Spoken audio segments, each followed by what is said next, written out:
Siguradong pamilyar kayo sa mukha ni Diwata, ang dating palaboy sa ilalim ng tulay na biglang sumikat dahil sa kanyang viral na paresan sa Pasay. Nakita natin ang mahahabang pila, ang mga artistang bumibisita sa kanya at ang tila mabilis na pagdami ng kanyang mga sangay sa iba't ibang lugar. Sa mga post sa social media, mukhang nakuha na niya ang tagumpay na pangarap ng lahat. Pero ang hindi alam ng marami ay may madilim na katotohanan sa likod ng mga kamera. Ang dating inaakalang milyonaryo na ngayon ay umamin na siya'y lugi, baon sa utang at nawala na ang halos lahat ng kanyang pinaghirapan. Bakit nga ba umabot sa puntong pati ang kanyang kalayaan ay nanganib? At ano ang totoong nangyari sa mga negosyong ipinangalan sa kanya? Pero bago po ang lahat, baka pwedeng palike ang video na ito at mangyaring mag-comment sa baba kung taga saang lugar ka para malaman namin saan umaabot ang ating mga video. Dahil napakalaking bagay na ito sa aming content creators, maraming salamat po. Nagsimula ang lahat ng pumasok ang mga taong nagpakilala na tutulungan siyang palaguin ang Diwata Pares. Dahil galing siya sa hirap at walang alam sa malalaking kontrata, naniwala siya sa pangako na magiging parang sikat na fast food chain ang kanyang tindahan. Ang usapan nila ay gagamitin lang ang pangalan at mukha ni Diwata kapalit ng bayad sa franchise at porsyento sa kita. Pero ang masakit na realidad, habang dumadami ang nagbubukas na branches sa Quezon City, Pampanga at Caloocan, wala palang kahit isang piso na nakakarating kay Diwata. Nagmukha siyang mayaman sa harap ng vlogs dahil kailangan niyang umattend sa mga opening bilang bahagi ng trabaho, pero sa likod nito ay wala siyang pambayad sa sarili niyang mga gastusin. Ang mas malala pa rito, hindi lang siya basta hindi binayaran kundi siya pa ang ginawang tagabayad ng mga atraso. May isang branch sa Quezon City na tumakas ang mga operator at iniwan ng utang sa renta na nagkakahalaga ng mahigit 300,000 piso. Dahil pangalan niya ang nakalagay, si Diwata ang hinabol ng may-ari ng pwesto at napilitan siyang bayaran ito gamit ang sarili niyang ipon. Isipin niyo, ang taong akala nating boss ng isang malaking negosyo, siya pa pala ang ninanakawan ng mga kasosyo niya. Ang masakit pa, pati ang kanyang pagkakakilanlan ay nagamit sa maling paraan na naging dahilan kung bakit siya nagkaroon ng warrant of arrest at nakulong ng ilang beses. Sa ngayon, nadeklara ng bankrupt o sarado na ang lahat ng malalaking pwesto ni Diwata simula pa noong nakaraang Hunyo. Inamin niya na kahit hirap na siya ay pinilit pa rin niyang magsuot ng mga alahas na galing lang naman sa baklaran para hindi siya pagtawanan ng mga taong naghihintay sa kanyang pagbagsak. Mataas ang kanyang pride kaya ayaw niyang ipakita na wala na talaga siyang pera. Nawala ang mga vlogger na dati ay nakapaligid sa kanya noong sikat pa siya dahil wala na silang makuhang views mula sa kanya. Matapos ang mga kontrobersya at ang pagkakalubog sa utang, marami sa inyo ang nagtatanong kung nasaan na nga ba ang mga taong nakinabang kay Diwata noong siya ay nasa rurok pa ng kasikatan. Sa mundo ng social media, mabilis ang palitan ng pansin. Nung trending ang kanyang paresan, kaliwat kanan ang mga vloggers na pumupunta para kumuha ng content. Pero ngayong humaharap siya sa matitinding pagsubok, tila naglaho na ang mga ito. Ayon kay Diwata, malinaw sa kanya na marami sa kanila ang ginamit lang siya para sa sariling views o ang tinatawag niyang panggagatas. Bagaman may iilang tulad ni Rosmar na nagbigay ng malaking tulong, ang karamihan naman ay nawala na parang bula nang matapos ang ingay sa kanyang pangalan. Pero sa kabila ng lahat, hindi ba kayo nagtataka kung bakit mas pinipili na lang ni Diwata ang manahimik at magsimulang muli sa malayo?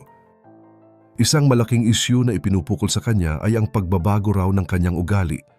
Maraming kumalat na videos kung saan mukhang suplada siya o hindi namamansin sa mga nagpapapicture. Pero paliwanag ni Diwata, madalas ay sadyang kinukuha lang ng mga vlogger ang maling anggulo o pinuputol ang video para magmukha siyang masama.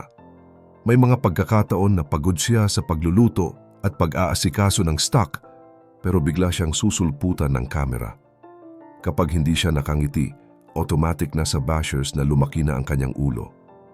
Ang masakit pa, pati ang kanyang mga biro tulad ng linyang lilipas din iyan na nakuha niya lang sa mga comedy bar ay ginagamit na ngayon laban sa kanya.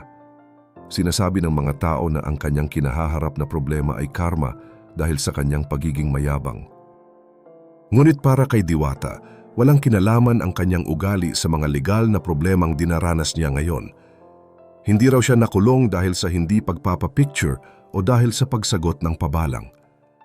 Ang mga kaso niya ay bunga ng maling pamamalakad sa negosyo at ang pagkakamaling magtiwala sa mga maling tao. Napapaisip siya kung nasaan ang luhika ng mga taong nagsasabing karma ito, gayong nagtatrabaho naman siya ng patas at hindi nagnanakaw.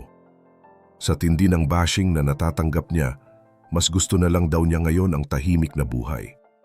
Plano na niyang lumipat sa Cavite para doon magsimulang muli at iwanan ang ingay ng Pasay kung saan siya nakilala. Mas gusto na lang daw niyang maging normal na tao kaysa magpanggap na celebrity na kailangang laging perpekto sa mata ng publiko. Sa gitna ng lahat ng ito, makikita natin ang pagod sa kanyang mga salita. Hindi madaling maging laman ng balita habang pilit mong itinataguyod ang iyong pangarap mula sa wala. Aminado siya na hindi siya perpekto at minsan ay prangka lang talaga siyang tao. Ngunit hindi ibig sabihin nito ay karapat-dapat na siyang husgahan ng ganun kalupit. Habang bumabalik siya sa pagtitinda sa kariton, baon niya ang mga aral na nakuha niya mula sa rurok ng tagumpay hanggang sa kanyang pagbagsak. Sa kabila ng mga batikos na natatanggap ni Diwata, nananatiling matatag ang kanyang loob. Marami ang nagsasabi na karma ang kanyang dinaranas, pero para sa kanya, walang kinalaman ang hindi niya pagpapapicture sa mga legal na usaping kinakaharap niya. Ayon sa kanya, kung papasukin mo ang mundo ng social media, dapat ay hindi ka balat sibuyas. Kailangan mong tanggapin na may mga taong laging may masasabing masama kahit wala kang ginagawang mali. Ang mahalaga para kay Diwata ay ang katotohanan na nagtatrabaho siya ng patas para may maipakain sa kanyang sarili at matulungan ang kanyang pamilya, lalo na ang kanyang ina. Hindi man alam ng lahat, ang kanyang pagiging matapang sa harap ng kamera ay may kalakip ding emosyon dahil tao lang din siyang nasasaktan at umiiyak kapag mag-isa na lang. Isang malaking revelasyon din ang ibinahagi niya tungkol sa kanyang bagong pinagkakakitaan. Bagaman bankrupt na ang kanyang malalaking parisan, hindi siya tumigil sa paggawa ng paraan. Dahil dating construction worker, nagtayo siya ng sariling negosyo na tinawag niyang DJB Safety Gears Trading. Nagtitinda siya ngayon ng mga gamit pang construction gaya ng safety shoes, vest at maging mga traffic cone. Proud si Diwata na sabihing legit ang negosyong ito dahil kumpleto siya sa mga permit mula sa DTI, BIR at SSS. Dito, siya na mismo ang boss at siya ang huling pumipirma sa lahat ng desisyon para masigurong hindi na siya muling maloloko ng ibang tao. Kahit na nakatambak lang muna sa kanyang bahay ang mga gamit mula sa Pasay, hindi pa rin niya tuluyang isinusuko ang pangarap na muling magkaroon ng maayos na pwesto para sa kanyang trademark na pares. Para kay Diwata, ang tunay na sukatan ng pagkatao ay hindi ang dami ng likes o followers, kundi ang kung paano ka lumaban sa buhay ng walang inaapakang tao. Tinatanong niya ang kanyang mga basher, sino ba ang mas masama, ang taong naghahanap buhay ng maayos at tumutulong sa kapwa o ang taong wala nang ginawa kundi manghusga ng hindi naman nila kilala sa totoong buhay? Kahit na bumalik pa siya sa ilalim ng tulay, kampante si Diwata na hindi magbabago ang kanyang ugali dahil doon siya nagsimula at doon siya nahubog. Ang payo niya sa lahat ng nakakaranas ng kabiguan sa negosyo o sa buhay ay huwag susuko. Ang pagkadapa ay bahagi lang ng paglalakbay at ang mahalaga ay bumangon ka at lalo mo pang galingan.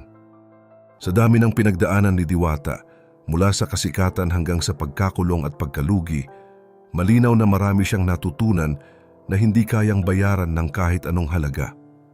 Ang kanyang kwento ay isang paalala na ang buhay ay parang gulong at ang tunay na tagumpay ay nasa tibay ng paninindigan at pagpapakakatotoo sa sarili. Sa huli, si Diwata pa rin ang magdedesisyon kung paano niya isusulat ang susunod na kabanata ng kanyang buhay, malayo sa dikta ng mga tao sa social media. Sa inyong palagay, sapat na ba ang bagong negosyo ni Diwata para tuluyan na siyang makabangon? O tingin niyo ba ay mas magiging matagumpay siya kung babalik siya sa pagtitinda ng pares pero sa mas maayos na paraan? Naniniwala ba kayo na ang pagiging prangka niya ang dahilan ng kanyang pagbagsak o ito ang magiging susi sa kanyang muling pag-angat? I-share mo naman ang sagot sa comments below at huwag kalimutang mag-like at subscribe para sa mas marami pang updates gaya nito.